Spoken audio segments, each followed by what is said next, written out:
আল্লাহ নিজেই ঘোষণা করেছেন এরা হলো আল্লাহর দুশমন, যারা জমিনের মধ্যে বসবাস করে জমিনের মালিককে চিনে না, আসমানের মালিককে চিনে না। কে তাকে জীবন দিল, কে তাকে হায়াত দিল, কে তাকে সুস্থতার দৌলত দান করল, কে তাকে পৃথিবীর মধ্যে নিয়ে আসলো, কোন সত্তা তাকে জমিনে নিয়ে আসলো, সে রবকে সে ভুলে গিয়েছে। শুধু রবকে ভুলে গিয়েছে এমন নয়, বরং আল্লাহর বিধানের বিরুদ্ধে, আল্লাহর বিরুদ্ধে যুদ্ধ ঘোষণা করে। আল্লাহর জমিনে আল্লাহর দিন যাতে প্রতিষ্ঠিত না হতে পারে, সেজন্য তারা আল্লাহর বিরুদ্ধে যুদ্ধ ঘোষণা করে। যারা আল্লাহর জমিনে আল্লাহর দিনকে প্রতিষ্ঠা করতে চায়, ওদের বিরুদ্ধচারণ, আল্লাহর কোরআনের বিরুদ্ধচারণ, এরা হলো আল্লাহর দুশমন। সরকার আলম সাল্লাল্লাহু আলাইহি সাল্লাম জমিনে এসেছেন আল্লাহর নবী হিসেবে। আল্লাহ রাসূল সাল্লাল্লাহু আলাইহি ওয়াসাল্লামের সাথে একদল রাসূলের হাতে ঈমান এনে আল্লাহর প্রতি দৃঢ় বিশ্বাস স্থাপন করে সাহাবা হয়ে তারা আল্লাহর বন্ধু হয়ে গিয়েছে, আল্লাহর মহাব্বতের পাত্র হয়ে গিয়েছেন। আল্লাহ তাআলা ওদের ব্যাপারে কোরআনে হাকিম আয়াত নাযিল করেছেন, রাদিয়াল্লাহু আনহু ওয়া রাদু আনহু, যে আল্লাহ তাআলা ওই জামাতের প্রতি সন্তুষ্ট হয়ে গিয়েছেন, তারাও আল্লাহ তাআলার প্রতি সন্তুষ্ট হয়ে গিয়েছে। তারা আল্লাহর জমিনে আল্লাহর দ্বীনকে প্রতিষ্ঠা করার জন্য মেহনত করেছে।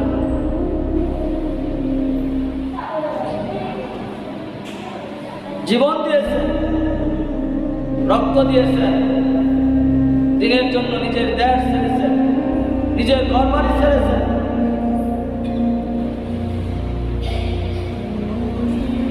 সাহাবাদের জামাত যারা দ্বীনকে প্রতিষ্ঠা করার মেহনতে নিজের জীবনকে কুরবানি করেছেন, আল্লাহ তাআলা তাদের কুরবানি কবুল করেছেন। এত বেশি সম্মান আল্লাহ তাআলা তাদেরকে দিয়েছেন। সাহাবাদের ব্যাপারে আল্লাহ তাআলা কোরআনে হাকিমের আয়াত নাযিল করেছেন। সরকার আলম সাল্লাল্লাহু আলাইহি সাল্লাম বলেন, আমার সাহাবারা যে জামানায় বসবাস করে, এই জামানা হলো সর্বশ্রেষ্ঠ জামানা। খায়রুল কুরুনি কারনি, এই জামানা হলো সর্বশ্রেষ্ঠ জামানা।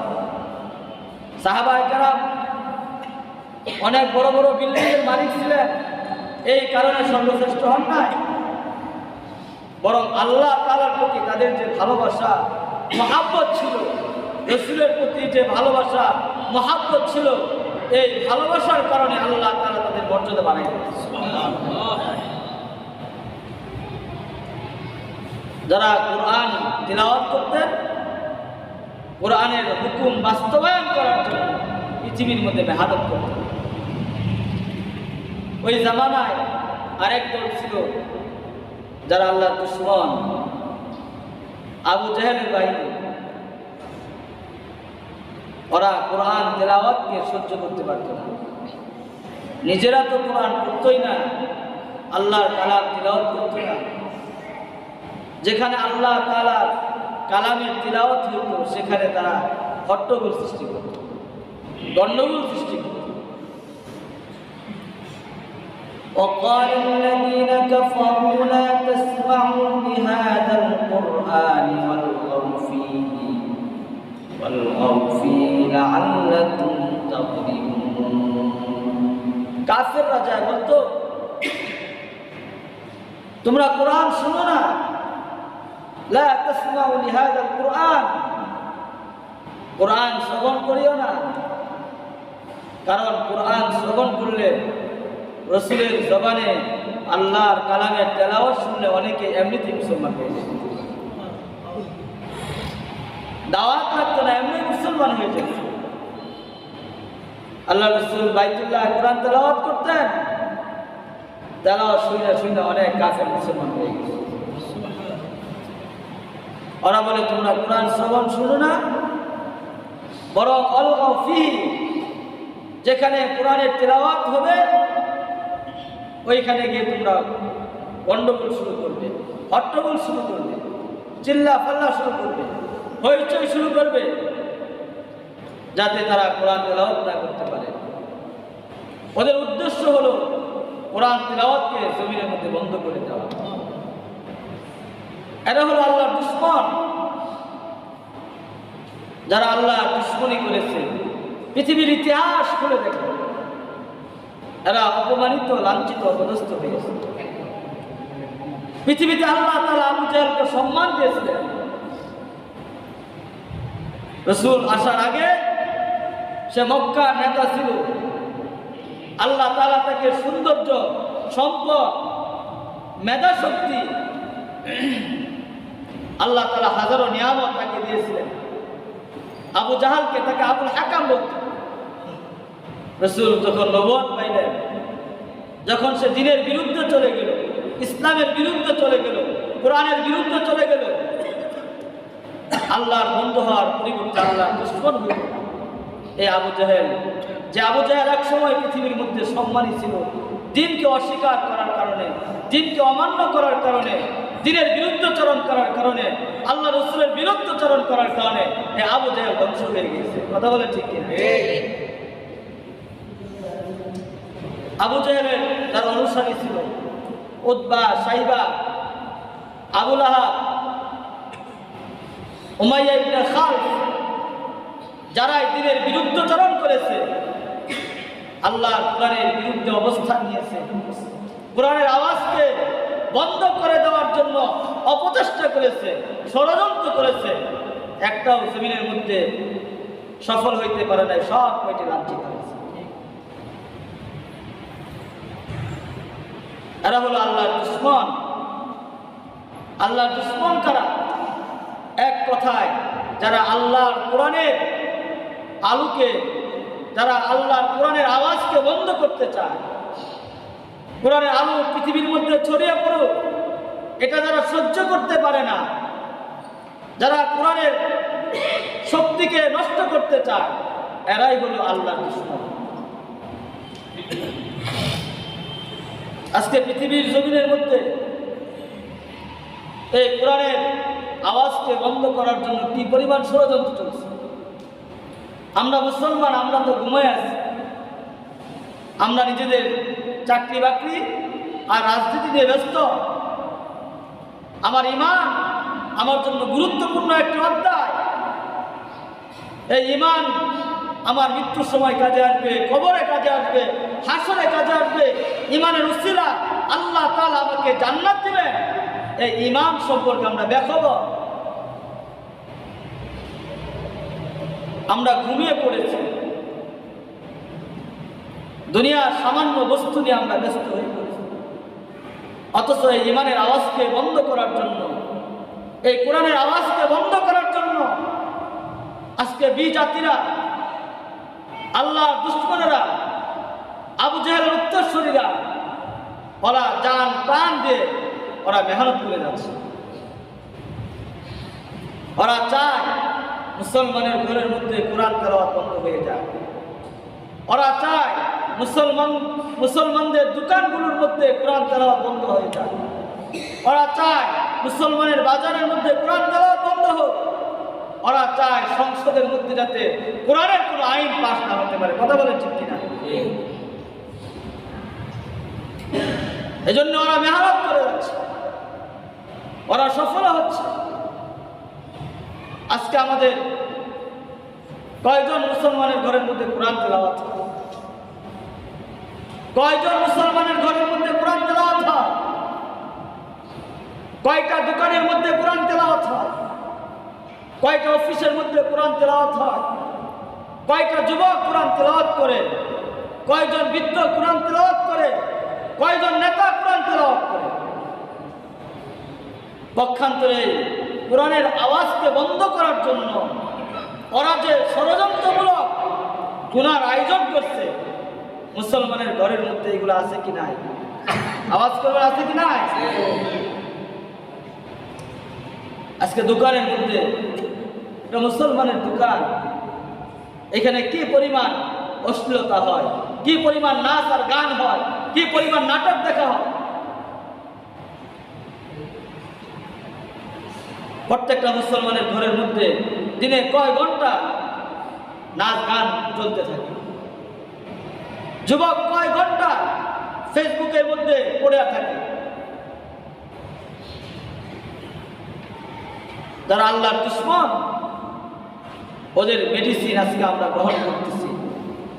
যারা আল্লাহর বন্ধু, আমাদের প্রিয় নবী সাল্লাল্লাহু আলাইহি সাল্লাম, যিনি আমাদেরকে দিক নির্দেশনা দিয়ে গিয়েছেন, তারাক্তু ফীকুম আমরাইন লাম তাদিল্লু মা তামাসসাকতুম বিহিমা। সরকার আলম সাল্লাল্লাহু আলাইহি ওয়াসাল্লাম বলেছেন, আমি তোমাদের মধ্যে দুইটা জিনিস রেখে গেলাম, এই দুইটা জিনিস তোমরা যদি মজবুতির সাথে ধারণ করো, শক্তভাবে ধারণ করো, তোমরা কখনো পথভ্রষ্ট হবে না, বিপদগামী হবে না, দুনিয়াতেও না আখিরাতেও না। তার মধ্যে একটি হলো কিতাবুল্লাহ, আল্লাহর কিতাব, আর একটা হলো সুন্নতে রাসূল, আল্লাহর নবীর সুন্নাত। আজকে মুসলিম হিসাবে আমরা কতটুকু আল্লাহর কিতাবকে ধারণ করতে পেরেছি, আল্লাহ রাসূলের সুন্নাতকে কতটুকু আমরা ধারণ করতে পেরেছি? আমাদের কয়জন নেতা আল্লাহর কোরআন তেলাওয়াত করতে পারে? কয়জন ব্যবসায়ী আল্লাহর কোরআন তেলাওয়াত করতে পারে? কয়জন কৃষক আল্লাহর কোরআন তেলাওয়াত করতে পারে? কয়জন জনসাধারণ আল্লাহর কোরআন তেলাওয়াত করতে পারে? অথচ আল্লাহর কোরআন তেলাওয়াত করা প্রত্যেকটা মুসলমানের উপর ফরজ। কথা বলে ঠিক কিনা? টিভি বন্ধ করা, টিভি ছাড়া নাটক দেখা, এইগুলো জরুরি না। এইগুলো আপনার জন্য বিপদ হয়ে দাঁড়ায়। এইগুলোর মধ্যে সকলেই এক্সপার্ট, সবাই ফেসবুকের মাস্টার, কিন্তু আল্লাহর কোরআন যেটা তার জন্য গুরুত্বপূর্ণ ছিল, রাসূল সাল্লাল্লাহু আলাইহি ওয়াসাল্লাম ওসিয়ত করে গিয়েছেন উম্মতকে, তোমরা কোরআনকে কখনো ছেড়ো না, কোরআনের তেলাওয়াতকে তোমরা সবসময় জিন্দা রাখবে।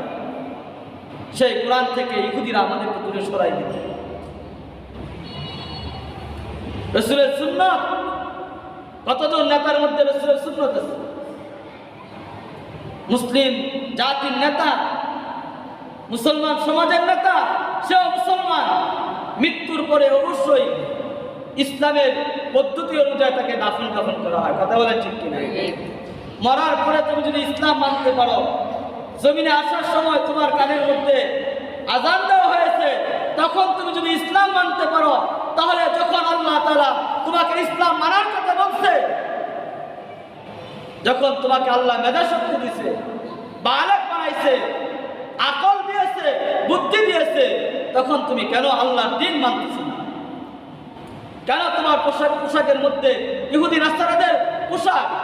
কেন তোমার চেহারার মধ্যে রাসূলের সুন্নাত নাই? তোমার মাথার মধ্যে রাসূলের সুন্নাত নাই?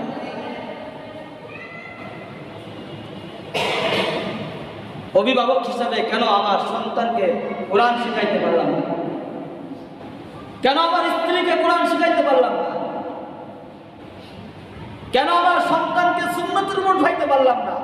কেন আমার সন্তান ইহুদি নাসারাদের আদর্শ গ্রহণ করে জীবনযাপন করে?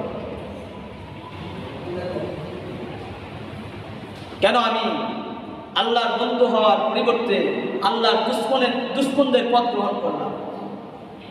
এই প্রশ্নের জবাব কি? এজন্য কি আমাকে জবাব দিতে হবে না? তুমি আল্লাহর দুশমনের কাতারে দাঁড়াবে আর তুমি তোমার জীবনের সফলতা কামনা করবে, খোদার কসম সম্ভব নয়। এজন্য আল্লাহ তাআলা সতর্ক করছেন, তুমি জমিনের মধ্যে আল্লাহর বন্ধু হয়ে থাকবে না আল্লাহর দুশমন হয়ে থাকবে। তুমি যদি আল্লাহর বন্ধু হয়ে থাকতে পারো, আল্লাহর বিধান অনুযায়ী নিজের জীবন যাপন করতে পারো, তোমার ব্যক্তিগত জীবন, পারিবারিক জীবন, সামাজিক জীবন, ব্যবসায়িক জীবন, রাজনৈতিক জীবন, আন্তর্জাতিক জীবন, সর্বক্ষেত্রে তুমি যদি আল্লাহর দ্বীনকে, আল্লাহর কোরআনকে, রাসূলের সুন্নাহকে ধারণ করে তোমার জীবনকে পরিচালনা করতে পারো, তুমি আল্লাহর বন্ধু হবে, আল্লাহ তাআলা তোমার জিন্দেগির সফলতা দান করবে। আর তোমার জিন্দেগি যদি তুমি আল্লাহর দুশমন হও, আবু জেহেলের বাহিনী হও, নিজের ব্যক্তিগত জীবনে কোরআনের কোনো আলো নাই, রাসূলের সুন্নাহ নাই, পারিবারিক জীবনের মধ্যে কোরআনের কোনো আদর্শ নাই, রাসূলের সুন্নাহ নাই, সামাজিক জীবনের মধ্যে, ব্যবসায়িক জীবনের মধ্যে, নিজের সন্তান, নিজের স্ত্রী, নিজের চাকরি, কোনো কিছুর মধ্যে ইসলামের সাথে তোমার কোনো সম্পর্ক নাই, খোদার কসম তুমি একসময় অবশ্যই ক্ষতিগ্রস্ত হবে। আল্লাহ তাআলা সতর্ক করে দিয়েছেন। আল্লাহ তাআলা বলেন,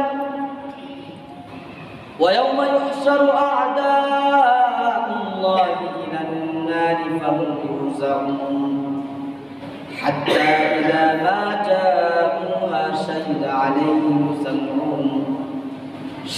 عَلَيْهِمْ سَمْعُهُمْ وَأَبْصَارُهُمْ وَجُلُودُهُمْ مَا كَانُوا يَعْمَلُونَ وقالوا لجلودهم لم شهدتم علينا قالوا أنطقنا الله الذي أنطق كل شيء وهو خلقكم أول مرة وإليه ترجعون।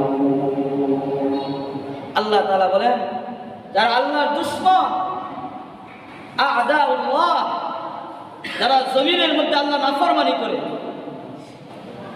কোরআনের সাথে কোনো সম্পর্ক নাই, সুন্নতের সাথে কোনো সম্পর্ক নাই, যারা কোরআনের আওয়াজকে বন্ধ করতে চায়, যারা আল্লাহ দুশমন, এদেরকে আল্লাহ তাআলা জাহান্নামের মধ্যে একত্র করবে। নাউজুবিল্লাহ, জাহান্নামের মধ্যে একত্র করবে। ইউহশারু আ'দাউল্লাহি ইলান নার, যারা আল্লাহর দুশমন, এদেরকে জাহান্নামের মধ্যে একত্র করবে। ওরা বিভিন্ন দলে বিভক্ত হবে। ওরা যখন একত্র হবে, জাহান্নামের কঠিন দৃশ্য দেখতে পাইবে। জাহান্নামের যে শাস্তি, এটা মুখে বলে প্রকাশ করা যাবে না। এত কঠিন শাস্তি জাহান্নামে আল্লাহ তাআলা রেখে দিয়েছেন। যখন জাহান্নামে ওদেরকে একত্র করা হবে, যখন তারা জাহান্নামের আযাব দেখবে, তখন তারা তাদের অপরাধ অস্বীকার করবে। আল্লাহ, আমি দুনিয়ার মধ্যে নাফরমানি করি নাই, আমি দোকানের মধ্যে গান বাজাই নাই, আমি জমিনের মধ্যে তোমার কোরআনের বিরুদ্ধে যাই নাই, আমি নামাজ ছাড়ি নাই, সে মিথ্যা কথা বলতে থাকবে। আমি গুনাহ করি নাই। জমিনের মধ্যে দেখেন না, শাস্তি আসলে মানুষ অপরাধ অস্বীকার করে, কথা বলেন ঠিক কিনা? চোর যখন, পুলিশ যখন চোরকে ধরে রিমান্ডে নেয়, তখন সে অস্বীকার করে যে আমি অপরাধ করি নাই। অপরাধীরা, আল্লাহর দুশমনেরা তাদের অপরাধগুলোকে অস্বীকার করবে। আল্লাহ তাআলা তখন তাদের জবানকে বন্ধ করে দেবে। আল ইয়াউমা নাখতিমু আলা আফওয়াহিহিম, আল্লাহ তাআলা বলেন, আমি তাদের জবানকে বন্ধ করে দেব। ওয়া তুকাল্লিমুনা আইদিহিম, তখন তাদের হাত আমার সাথে কথা বলবে, তাদের পা আমার সাথে কথা বলবে, তাদের শরীরের চামড়া আমার সাথে কথা বলবে, তাদের চোখ আমার সাথে কথা বলবে, তাদের কান আমার সাথে কথা বলবে, তাদের হাত বলবে এই মিথ্যা কথা বলতেছে, আমি তার হাত ছিলাম, আমাকে দ্বারা সে গুনার কাজ করেছে। তার চোখ বলবে যে সে মিথ্যা কথা বলতেছে, আমি তার চোখ ছিলাম, আমাকে দিয়ে সে জমিনের মধ্যে গুনাহ করাইছে। তার পা বলবে সে মিথ্যা কথা বলতেছে, আমি তার পা ছিলাম, আমাকে নিয়ে সে গুনার আয়োজনের মধ্যে চলে গেছে। এইভাবে তার বিরুদ্ধে তার শরীরের অঙ্গ প্রত্যঙ্গগুলো সাক্ষী দেবে। তখন এই নাফরমান বলবে, ওয়াকালু লিজুলুদিহিম লিমা শাহিদতুম আলাইনা, এই নাফরমানীরা তখন তার শরীরকে বলবে, ও আমার শরীর, তোমাকে আমি অনেক যত্ন করে জমিনের মধ্যে লালন পালন করেছি। তুমি যখন কখনো অসুস্থ হইতে বারবার তোমাকে ডাক্তারের কাছে নিয়েছি। ও আমার চোখ, তুমি অসুস্থ হলে তোমাকে ডাক্তারের কাছে নিয়ে গিয়েছি।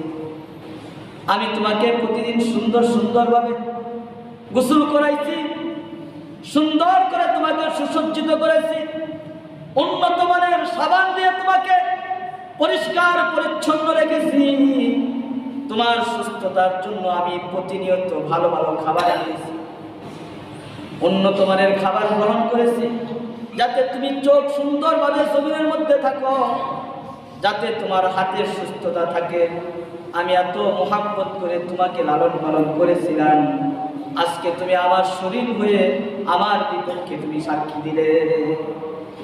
লিমা শাহিদতুম আলাইনা, কেন আমার বিপক্ষে সাক্ষী দিচ্ছ? তখন আপনার আমার হাত, যারা জমিনের মধ্যে জুলুম করবে, গুনাহ করবে, যারা আল্লাহর নাফরমানি করবে, আল্লাহর দুশমনি করবে, ওদের হাত পা গুলো বলবে। আল্লাহ তাআলা আজকে আমাদের জবান খুলে দিয়েছেন, আল্লাহ তাআলা আমাদের জবান খুলে দিয়েছেন। আমরা মূলত জমিনের মধ্যে তোমার বডি থাকলেও আমরা আল্লাহর গোলাম ছিলাম।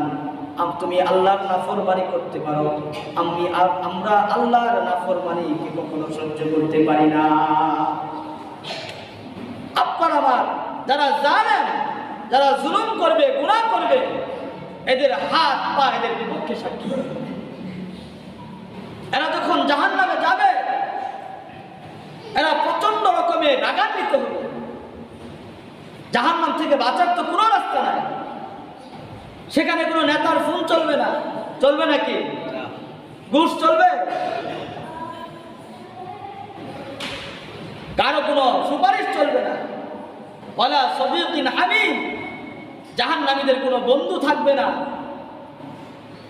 কেউ তাদের জন্য সুপারিশও করবে না।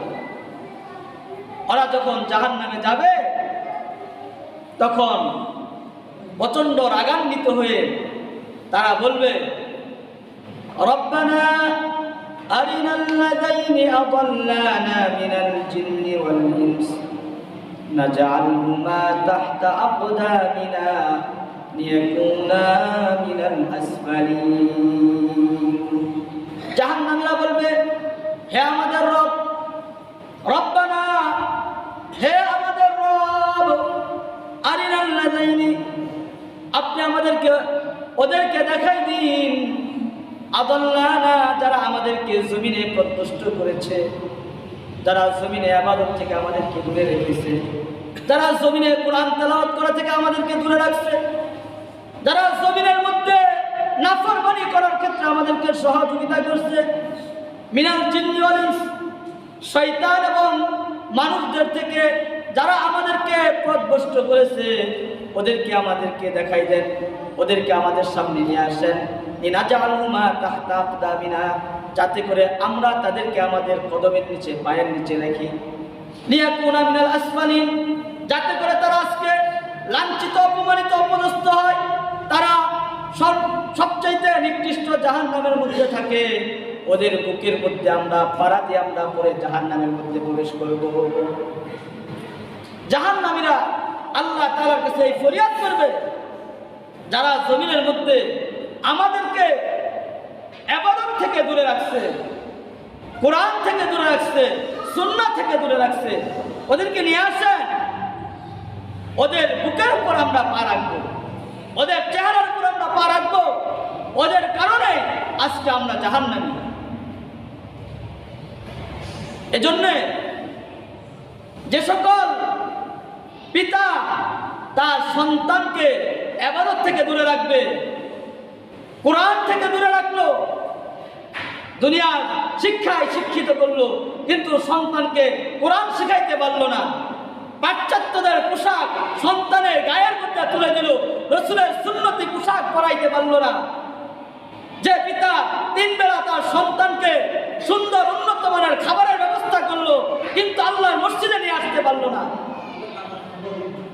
যে পিতা তার সন্তানকে মন্দির চিনাইলো, মসজিদ চিনাইলো না, যে পিতা তার সন্তানকে মার্কেট চিনাইলো, আল্লাহর কোরআনের মসজিদ চিনাইলো না, এই সন্তান কিয়ামতের ময়দানে পিতার পরিচয় দিবে না, বলবে আমার কোনো পিতা ছিল না, সে নাফরমান ছিল, আমাকে ক্ষতিগ্রস্ত করেছে, তার কারণে আমি আমল থেকে দূরে ছিলাম, আজকে আমি জাহান্নামী।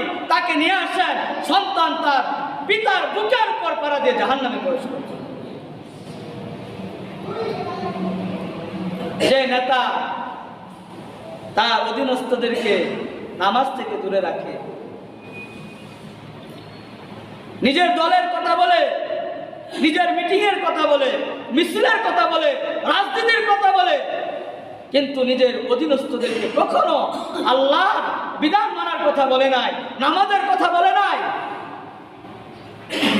বরং জমিনের মধ্যে নেতার যে দুশ্মন তার বাড়িতে হামলা করার কথা বলছে, তার বিরুদ্ধে মামলা করার কথা বলছে, মিথ্যার সাক্ষী দিয়েছে।